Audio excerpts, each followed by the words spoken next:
കേരളത്തിൽ 20 ലോക്സഭാ മണ്ഡലമുണ്ട്. പക്ഷേ ഇന്ത്യ മുഴുവൻ അറിയുന്ന കേരളത്തിലെ മണ്ഡലം ഏതാണെന്ന് ചോദിച്ചാൽ അത് വയനാടാണ്.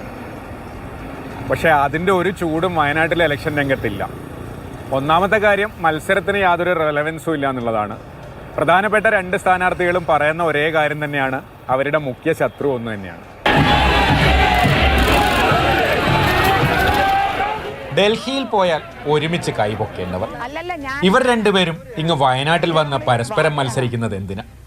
ഈ ചോദ്യം തന്നെയാണ് ഇവിടുത്തെ തെരഞ്ഞെടുപ്പിന്റെ ആവേശം ചോർത്തുന്നത്. രാജ്യത്തിന്റെ രാഹുൽ, വയനാടിന്റെ സ്നേഹം. പോസ്റ്ററൊക്കെ എല്ലാ സ്ഥലത്തും എത്തിയിട്ടുണ്ട്, ഒട്ടിച്ചിട്ടുണ്ട്. പക്ഷേ രാഹുൽ എപ്പോഴാണ് വരുന്നതെന്നുള്ള കാര്യത്തിൽ ഒരു തീരുമാനമായിട്ടില്ല. കോൺഗ്രസ്സുകാർ ഒരു ഡേറ്റ് പറയുന്നില്ല. രാഹുൽ എത്താത്തത് കൊണ്ടാണോ അതോ വിജയം ഉറപ്പായതുകൊണ്ടാണോ? എന്തായാലും UDF ഇതുവരെ മണ്ഡലത്തിൽ കാര്യമായ പ്രചാരണമൊന്നും തുടങ്ങിയിട്ടില്ല. ആനി രാജ പക്ഷേ വളരെ ഗൗരവമായി തന്നെയാണ് തെരഞ്ഞെടുപ്പിനെ സമീപിക്കുന്നത്. 10-18 ദിവസമായി മണ്ഡലത്തിൽ മുഴുവൻ ഓടിക്കൊണ്ടിരിക്കുകയാണ്. രാഹുൽ ഗാന്ധി വരാത്തതൊന്നും ആനി രാജയെ ബാധിക്കുന്നതേ ഇല്ല.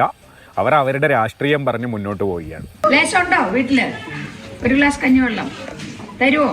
നിങ്ങളുടെ കൂടെ ഇവിടെ ഉണ്ടാവാൻ എനിക്കൊരു അവസരം തരണമെന്ന് എല്ലാവരോടും അപേക്ഷിക്കുക.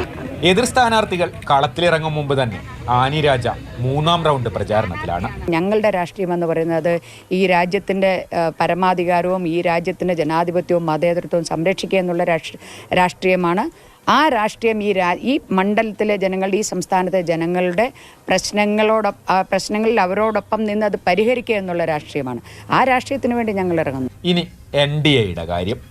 NDA വയനാട് ലോക്സഭാ മണ്ഡലം തെരഞ്ഞെടുപ്പ് കമ്മിറ്റി ഓഫീസൊക്കെ സെറ്റായിട്ടുണ്ട്. പക്ഷെ പൂട്ടിക്കിടക്കുക. എന്താ വെച്ചാൽ സ്ഥാനാർത്ഥി വന്നിട്ടില്ല. രാഹുൽ ഗാന്ധിൻ്റെ മണ്ഡലത്തിൽ ദേശീയ നേതാക്കൾ വരുന്നു എന്നൊക്കെ കേട്ടിരുന്നു. പക്ഷെ ആരാന്ന് ഇപ്പോഴും അറിയില്ല. ഇനി താമര ചിഹ്നത്തിലാണോ അല്ല ഘടകകക്ഷി സ്ഥാനാർത്ഥിയാണോ ഒന്നും വ്യക്തമായിട്ടില്ല. മാതൃഭൂമി ന്യൂസ്, വയനാട്.